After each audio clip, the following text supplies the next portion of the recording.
Jeff, start with linebackers, and everybody wants to know about Will because that seems like it's Sure. a battle. Yep. So how's that going? It's going good. It is a battle. We've got multiple guys competing for the position right now. Obviously, through graduation, that position's open. Kind of carried over from spring ball, some of the same faces, but it's really an open job. Mixing and matching those groups, going against the ones, the twos, and the threes, and every day is a little bit different package as far as who's going with which groups. Preparing them for basically tomorrow night when we scrimmage, and giving them, obviously we've had a lot of live opportunities to get evaluations, but kind of gearing everything towards this second week where we have to start making some decisions, but giving them an opportunity to learn it and to do it. But we are cross-training guys and giving multiple guys opportunities, and we're going to kind of see kind of how they rank 1, 2, 3, 4, and 5, and that's how we're going to approach it. And they understand that, and they're working hard. Let's look at Jaito and Trey. What do they do? Jairo and Trey played, in the spring at the position, kind of went back and forth with that. Jairo, making the transition from defensive back to outside linebacker to now playing our will. He's about a year and a half into it, really made progress last year, live action and teams, which we've talked about on special teams. Brings a great element in coverage, understanding, because he's just done that more, and has really progressed in the run game as well. And then, the thing I can't understate or can't overstate is what Mike Joseph and his staff, and I say that every year with you guys, but this is by far the most improvement we've seen size-wise. You look at a guy like Jairo now who's 221, 222 pounds, who played at 214 pounds last year. He put on 7 pounds of muscle and gained speed. Travis Lathan sitting there at 226 pounds. He's almost 11 pounds bigger than he played last year and faster. So him and his staff, Coach Mike Joseph and his staff, did a phenomenal job getting those guys ready. So Jairo's using that, and you can see that on film. He's playing bigger and still progressing. And then Trey, we were able to redshirt Trey last year. He played in 4 games, played some meaningful snaps in those games. He's a product of our development program with our Monday Night Football and Sunday Night Football that we do, and you could see the progress coming, and to play the snaps that he played in the Oklahoma State game and then go through a spring and then carry that momentum into the summer. You can see that. I had a nice play yesterday. We had a 3rd and 2, and he ran through a gap and made a nice tackle for loss, and it was good to see him pull his pin right there, and he's doing that more and more and more every day. So excited about where they're coming, and we're putting them in those situations, pressure situations, and they're gonna continue to progress. Decision making, playmaking, technique. What am I missing, or what are those qualities that you're looking for the guy that's going to start? Yeah, it's all of the above, but above everything else is going to be effort and physicality. Effort and physicality is going to be what decides it. We got to have guys that play within the defense. We talk about 1/11th constantly in that, not to be cliche, but they got to do their job. But at the end of the day, if they're not playing physical and they're not playing with a relentless effort, they're not going to play. And so that's number one. And then if the ball's to me, did I make the play or did I not? Every day we make a point of attack grade tape. So, you don't just get credit for being on the backside of the play and I was there, I didn't mess anything up, but I did my job. No, did you make the play when you were at the point of attack? Did you force the ball to the correct place at the point of attack? Did you spill the ball where you should have spilled it at the point of attack? And did you make the tackle? And we got to be able to make tackles at the position. So effort and physicality, and then production. Just how well they complement what Lee does, play and do it well, just because he's going to be such a big part of. Yeah, not necessarily as far as a compliment. We want 2 productive inside linebackers that can run and hit and do those things. There's a communication part to this pre-snap. That's huge, that Lee has taken, kind of by command, being the Mike linebacker. And yeah, we want somebody that can echo those calls and be right there next to him to make those calls. But at the end of the day, he's in his alignment. We got to have another guy in his alignment doing the 1/11th and playing physical and fast and, competing. As far as the return game, Coach Brown talked about, kind of highlighted Beanie Bishop and Polk. Kind of seems like it's between those 2. Yep. What are your thoughts on those 2, and is that the case? Yeah, it's like Coach Brown said. They've both kind of solidified their spot in the competition. They're doing really well. I think they're seeing it. They can both run. They both have played at a high level. So I'm excited to see, again, we're going to put them in some more pressure situations here in the next 4 or 5 days, where it's not just look teams. It's not just kind of teach tempo. It's we got guys coming down on kickoff team that are on the depth chart, and we got to make blocks, and we got to make those guys miss that are going to play in games. So we're going to continue to evaluate them, but I'm really, really excited about both of them and what they bring. Obviously, it was part of the evaluation process. They're both here because they had those skills alongside of their receiver and DB skills. So I'm excited. I'm excited to see where they're going to go in the next week. Going back to cross-training, I guess who are those candidates being? Are you doing that for the purpose of depth or maybe to find a starter? All the above. Yeah, we're going to have depth. I'm going to have as many as 6 guys traveling this year at inside linebacker, which I've never had since I've been here, with the combination of special teams and being in the 2 deep or 3 deep at linebacker. So, and then you add on top of that different subgroups, whether we're in a one linebacker set, a 2 linebacker set, a 3 linebacker set, depending on what the offense is in. So we're going to have more flexibility. So it's one of those deals, yeah, there's a competition for a starter, but I've got more able bodies and more able experience that can play than I've ever had in the room. So, you talk about Jairo, you talk about Trey Lathan, talk about Tariq Austin-Cave, Caden Beiser, who's in his 3rd year, and has made a lot of headway and is a big-time contributor on teams as a core player. And then Ben Carter as a true freshman, been here since January and can run, can hit, is smart, and has made plays. So, we've got all realms of ages and things. And with everybody increasing their size. Look at a guy like Ben Cutter, who got here at 212, is 227 pounds right now. And the guys are all big enough and fast enough and strong enough to play. Now it's a matter of going back to what we talked about earlier. Who's going to play the hardest, who's going to be the most physical, and who's going to, be able to produce at the end of the play.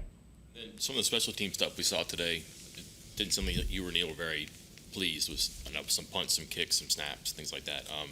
Fair. Okay, I was going to ask you, your evaluation, but maybe kind of what we see is what we got there. Yeah. Excuse me. So on the kickoff return, we're trying to get a kick that we can return.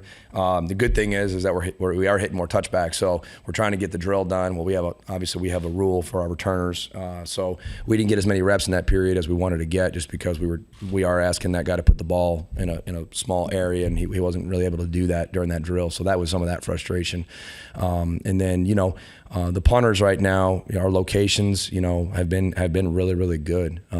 Ali has continued to really be good in his pooch situations. We only had 2 touchbacks all of last year, one which wasn't his fault, which is a much improved area for us, and he's been steady with that for the most part. And then, and I'll tell you what, Leighton Bechtel, as the number 2 punter right now, has really gotten a hold of some balls the last couple of days. It's really fun to watch his improvement too. And again, some of that goes back to Mike Joseph and his staff, but he's coming along as well. So I will tell you that's the first time this camp where there's been some frustration. I will say that. We've been pretty pleased for the most part. But like anything else, we got to continue to progress. You mentioned, I think it was yesterday, the other day, about being a fair catch punt team. What is a good fair catch percentage that you're shooting for? Yeah, I would love to be over 60%. I think that's an attainable goal. We were close to that. The thing that Ollie does is he puts so many different spins on the ball, and his ball is very difficult to catch. If you go back to last year, there was a lot of guys that caught his ball as they were falling down because they can't judge it, and that's a part of the Aussie part of that. But we want those fair catches, but they got to have the hang time. And people think about it, well, we want to get 50-yarder, 50-yarder, 50-yarder. Well, you can hit a 50-yarder, but it has 3.8 hang time. Well, they've got plenty of time to catch that and return it. Where he was really good last year, we had the 40, I think it was 41 or 42 net. I think it was a 41 net, but he had a 4.0 or more hang time. Like, you can't return that. There's going to be somebody in your face. So we want to lead the country in fair catches while we get that net punt more net 42, 43, which will put us top 5 in the country. You had 19 yards in punt return yardage last year. Yeah. That's pretty good. It's excellent. Yeah, obviously that's something we're trying to build on. And the guys have taken ownership in that, and that was one of our strengths. For some of the things that we've got to really get improved on, that's one of our strengths. And punt coverage defense has been a strength pretty consistently. You mentioned the scrimmage in terms of the will linebacker. How much does the scrimmage matter for special teams? A lot. Yeah. I mean, we're now in this one, we're going to be able to put some guys where it's the first punt, and then we'll again on the opposite side, rather than have young look guys that are kind of giving us a look to teach progressions and protections and things like that. We're going to put some of our punt block guys out there, and now they're going to block and they have to protect against our guys that are rolling, and they're going to have to hold up against or cover the punt against guys that are trained in boxing out and locking out and using those techniques into the down. So we'll get an accurate evaluation for the returners, but also our punt coverage team and our punt protection team. Now take that across all our units. Kickoff versus kickoff return versus our kickoff. So this scrimmage will be huge for our evaluation for a lot of guys, and we're going to put some young guys that have shown up, not just since they got here in January, but even this summer. And whether they're transfers, high school kids, these are the situations that we can put them in. You know, on the other side of that too, and I've talked about it before and with y'all, is these competitions. You know, we don't necessarily do the amount of competitions that we do in the spring, which are more of the drill work in an isolated, kind of controlled setting to kind of see the guys who can compete against really good competition. Now we'll do some of those competitions, but now we've got to be able to see them do it in 11 on 11, and can he fit off the guy next to him and you know, make a game second decision, you know, in a live setting. So, and then you put it in the stadium and, you know, add that pressure to it and kind of see how they react.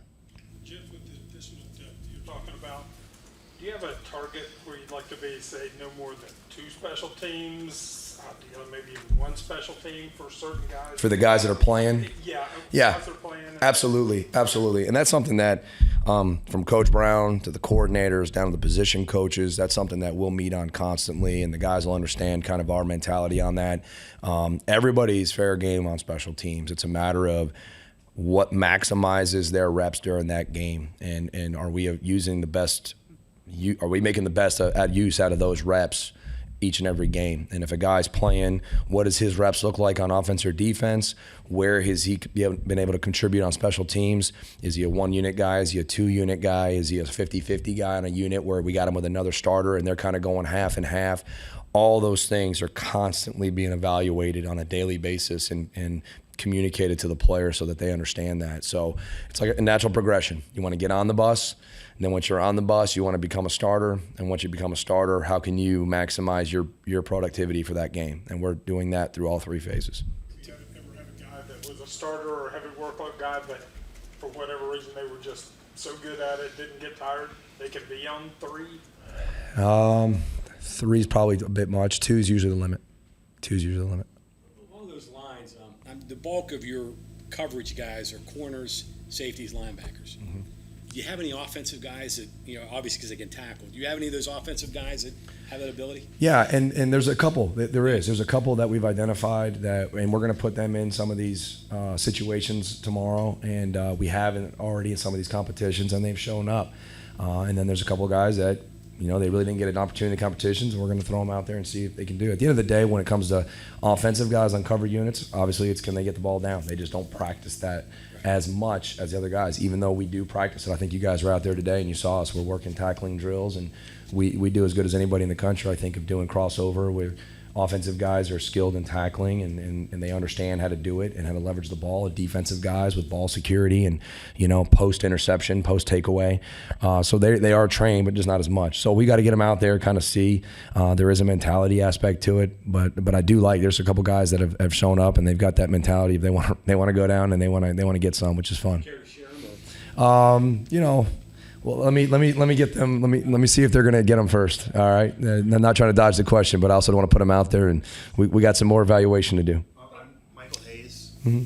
the transfer, obviously you had a lot of accuracy with Casey Lake the last couple of years. Yeah. You talked about Hayes hit a couple 50-yarders. Yeah. What have you seen in him? And it appears he has a boomstick, but Yeah.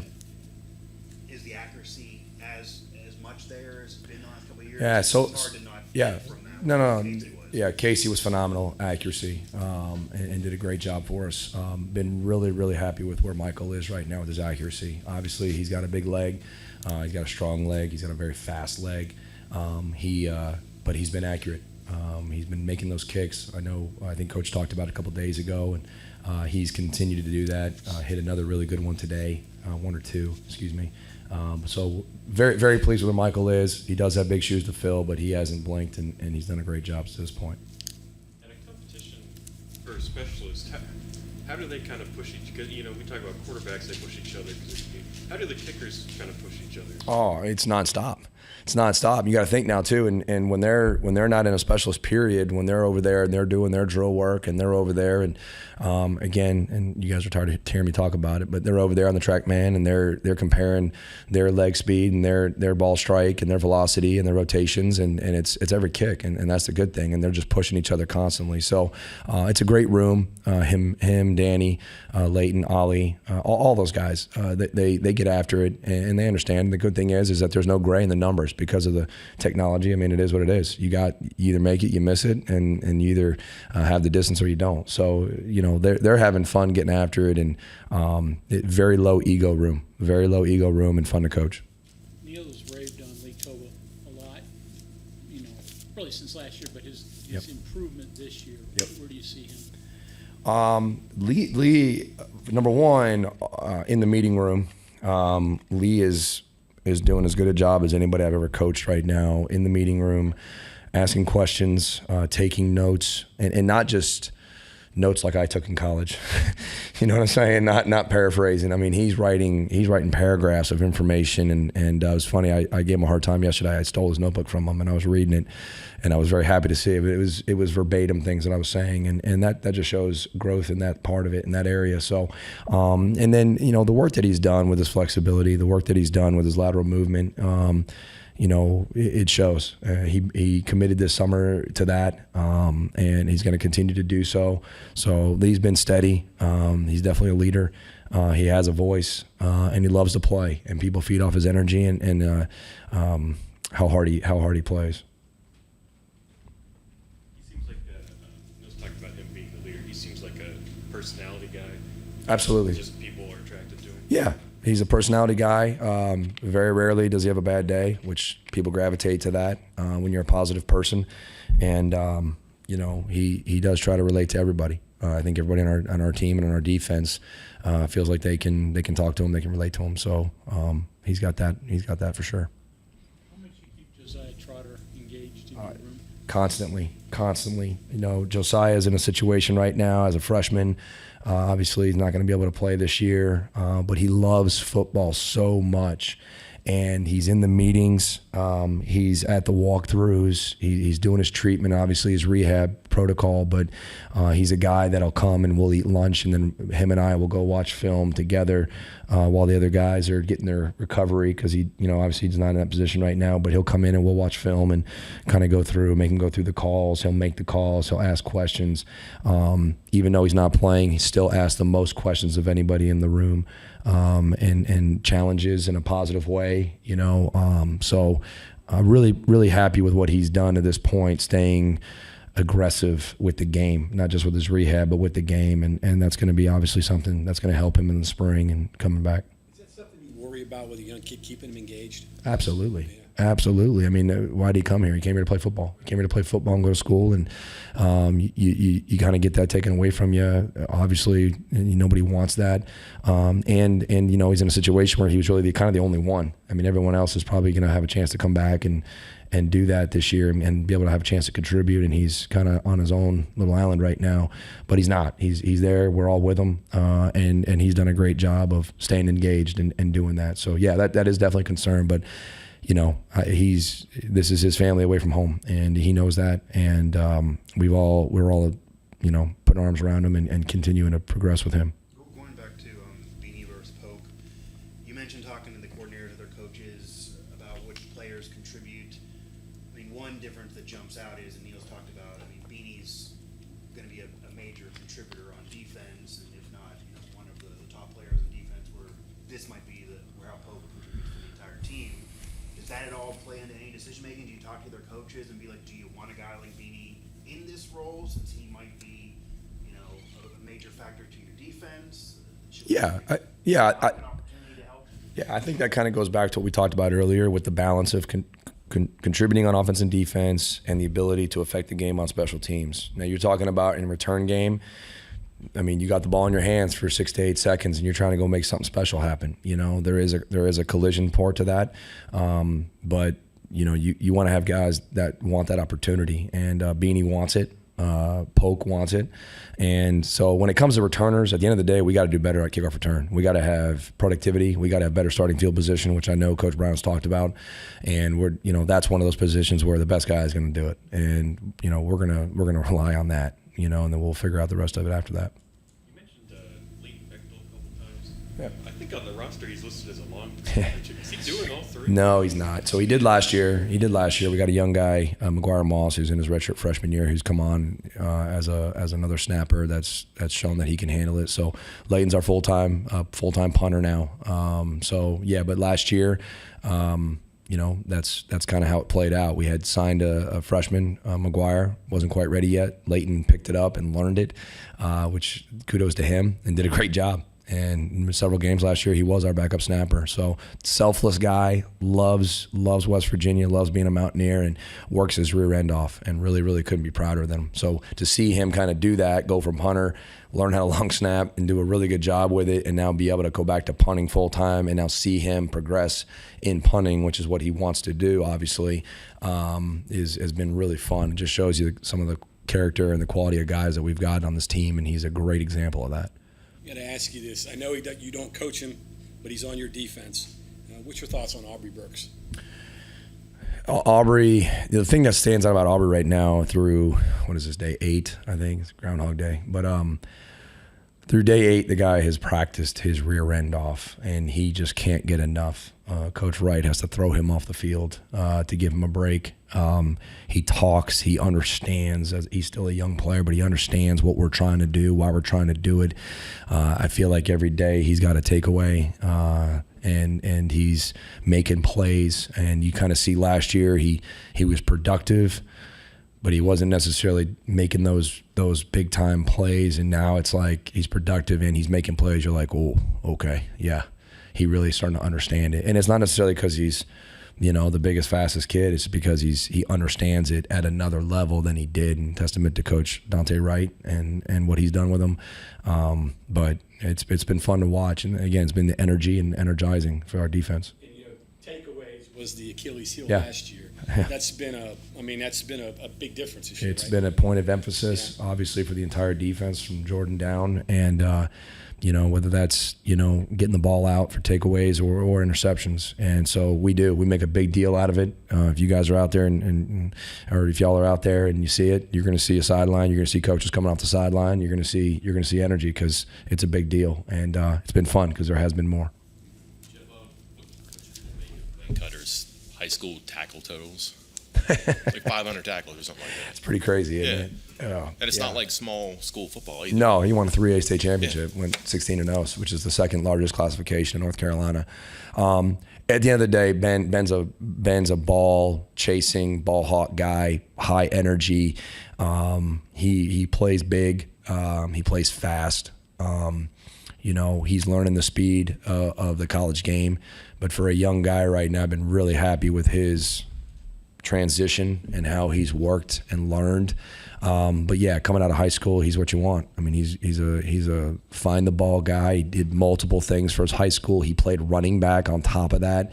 He was their punter, faked a few punts for yardage. So, I mean, he was a do-all guy, athlete that's big and physical. So, really excited about what he's going to have an opportunity to contribute this year and in the future.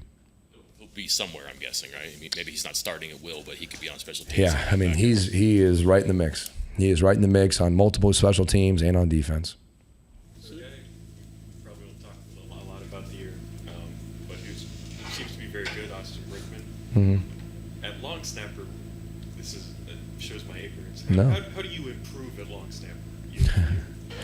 Well, you're talking, and it's funny, and it's a great point you make.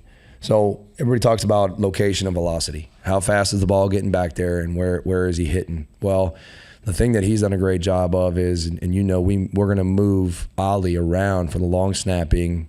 What he's able to do to lead Ollie. It's like a quarterback leading a receiver on an out route, knowing that the defensive back is on the inside and he's got to lead him to the sideline. It's no different. He knows where that punt's going and where he can put the ball in the hip pocket wherever Ali is going, and to understand that is really elite for him.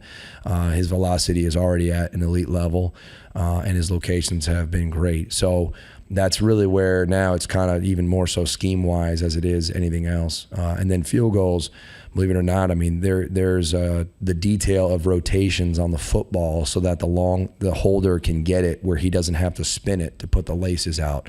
An elite 7-yard or 8-yard long snapper for field goals can do that, and he can time the rotations, something that he's continuing to work on and continue to progress on. So it makes it even easier for the hold, which obviously makes the operation time for field goals even faster. So he's a stud. I love watching him work, and it's fun watching him progress. Baptist Row, can he truly punt with either foot? Yeah, he can do it all. It's just a matter of what we need that game, and he's been able to do it all. It's just a matter of what we want.